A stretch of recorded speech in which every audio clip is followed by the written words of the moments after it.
যারা পরকিয়া করে তাদের নেতা মানা যাবে কিনা? নাউজুবিল্লাহ, পরকিয়া হারাম।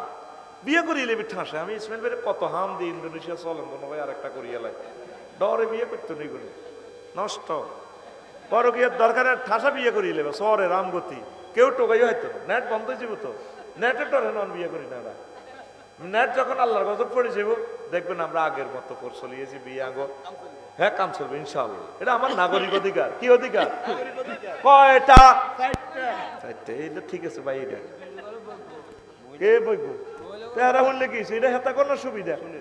আরো 3 জন মহিলার চাকরি হইব, রিজিকের ব্যবস্থা হইব, করবো।